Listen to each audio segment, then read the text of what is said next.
On the line.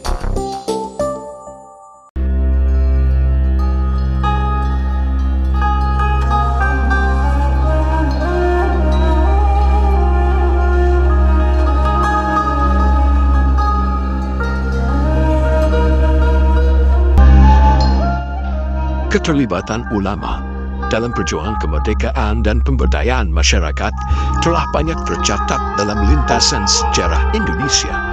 Nama Hadratus Syekh Kiai Haji Hashim Asy'ari misalnya menjadi salah satu tokoh ulama yang banyak dikenal, dikagumi dan dicintai umat karena perjuangan, keluasan ilmu dan kemuliaannya. Kiai Hashim Asy'ari adalah salah satu tokoh utama pendiri Nahdlatul Ulama atau NU, organisasi massa keagamaan terbesar di Indonesia yang memiliki peran penting dalam pergerakan dan perjuangan kemerdekaan Indonesia serta pemberdayaan umat Islam. Ulama besar ini juga dikenal sebagai tokoh utama di balik layar fatwa jihad pada tahun 1945 yang menjadi penggerak penting dalam perjuangan fisik melawan tentara asing yang hendak menguasai kembali bumi Indonesia. Kiai Haji Hashim Asy'ari lahir di Pondok Gendang, Jombang, Jawa Timur pada 10 April 1871. Hashim Asy'ari merupakan putra ketiga dari 10 bersaudara yang lahir di keluarga yang secara turun-menurun dekat dengan lingkungan pesantren. Ayah Hashim Asy'ari adalah Kiai Asy'ari yang merupakan pemimpin pesantren keras di Jombang Selatan, sementara ibunya, Nyai Halimah, merupakan keturunan Raja Brawijaya IV yang dikenal sebagai Ayah Joko Tingkir, Raja Bajang. Sejak belia, Hashim Asy'ari sudah berkelana menimba ilmu di pesantren. Tak hanya di satu pesantren, Hashim yang haus akan ilmu keagamaan juga berguru di berbagai pesantren di tanah Jawa. Selain di tanah Jawa, Hashim juga memperluas pencarian ilmunya hingga ke tanah Arab. Pada tahun 1893, Hashim berangkat ke Mekah dan Madinah untuk belajar kepada sejumlah ulama yang dikenal sangat ahli di bidangnya masing-masing. Hashim antara lain mendatangi dan belajar kepada Syekh Su'ab bin Abdurrahman dan Syekh Muhammad Mahfud Termas yang ahli dalam ilmu bahasa dan syariah. Said Abbas Al-Maliki Al-Hasani, seorang ahli ilmu hadis, dan Syekh Nawawi Al-Bantani serta Syekh Khatib Al-Minang yang ahli dalam segala bidang keilmuan. Setelah selama beberapa tahun belajar berbagai bidang keilmuan di Tanah Suci, Hashim Asy'ari terpanggil untuk mengamalkan ilmu yang diperolehnya di Tanah Air. Pada tahun 1899, Kiai muda ini kembali ke Jawa bersama beberapa sahabatnya. Tak lama setelah kepulangannya ke Tanah Air dengan bantuan ayahnya, Kiai Hashim Asy'ari mendirikan pesantren di Dusun Tebu Ireng, Jombang bersama sejumlah sahabatnya, antara lain Kiai Abbas Buntet, Kiai Sholeh Benda Kerep, dan sejumlah kiai lain.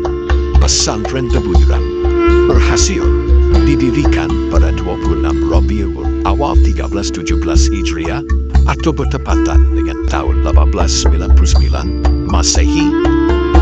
Santri pertama pesantren Tebu Ireng berjumlah 28 orang. Dalam waktu yang tidak terlalu lama, pesantren Tebu Ireng berkembang pesat. Hanya dalam rentang waktu kurang dari 20 tahun sejak pendiriannya, pesantren Tebu Ireng berhasil mendidik ribuan santri yang datang untuk belajar di pesantren ini.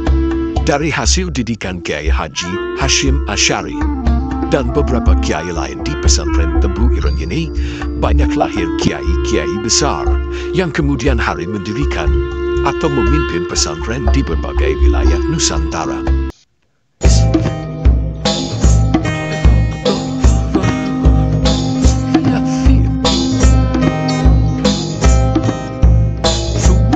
Meski telah menjadi ulama yang diakui dan disegani dalam kehidupan sehari-harinya, Kiai Hashim Asy'ari tetap hidup sederhana. Untuk memenuhi kebutuhan pesantren dan dirinya, tak jarang Kiai Hashim turun bertani di sawah dan ladang. Untuk mengembangkan sistem pengajaran terhadap para santrinya, Kiai Hashim Asy'ari sejak awal pendirian pesantren Tebu Ireng memperkenalkan kebiasaan menghatamkan kitab sahih Bukhari Muslim yang kemudian menjadi tradisi istimewa pesantren ini. Tak hanya bergiat dalam dunia pendidikan, Kiai Hashim Asy'ari juga merupakan tokoh yang sangat peduli dengan perkembangan masyarakat.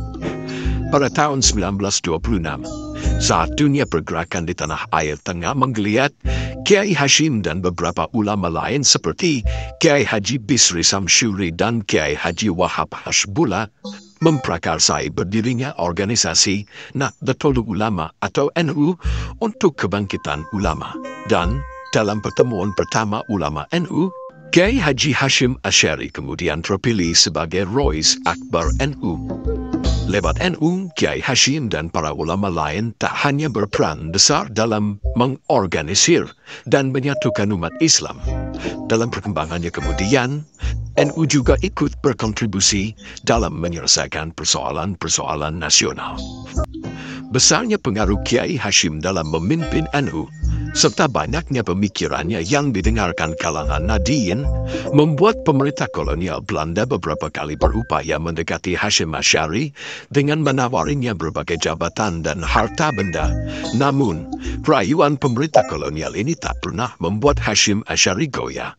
Semua tawaran Belanda ditolaknya. Ketokohan Kiai Hashim Asy'ari di Nahdlatul Ulama dan integritasnya sebagai seorang ulama yang mencintai kedamaian dan kemerdekaan pada tahun-tahun 1940-an mendapatkan ujian yang sangat berat. Namun justru pada masa penjajahan Jepang dan zaman revolusi fisik mempertahankan kemerdekaan bangsa Indonesia inilah ketokohan Hashim Asy'ari sebagai ulama besar dan pemimpin umat kian tak terbantahkan. Semasa pendudukan militer Jepang di Indonesia, pada tahun 1942, Kiai Haji Hashim Asy'ari sempat ditahan oleh pemerintah Jepang karena menolak melakukan seikere atau kewajiban berbaris dan membungkukkan badan sebagai simbol penghormatan kepada Kaisar Hirohito dan ketaatan kepada Dewa Matahari.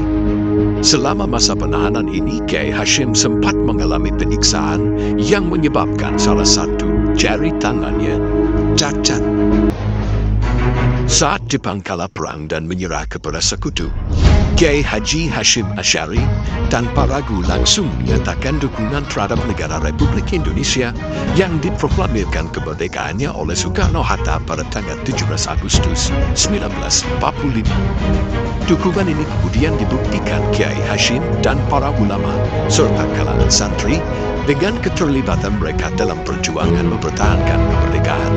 Salah satunya lewat fatwa jihad atau resolusi jihad yang dicetuskan Kiai Hashim Asy'ari pada 22 Oktober 1945. Dalam fatwa ini, Kiai Haji Hashim Asy'ari menyerukan pada umat Islam untuk pergi bertempur mengusir tentara Nikah Belanda yang datang kembali ke Indonesia dengan membonceng pasukan sekutu.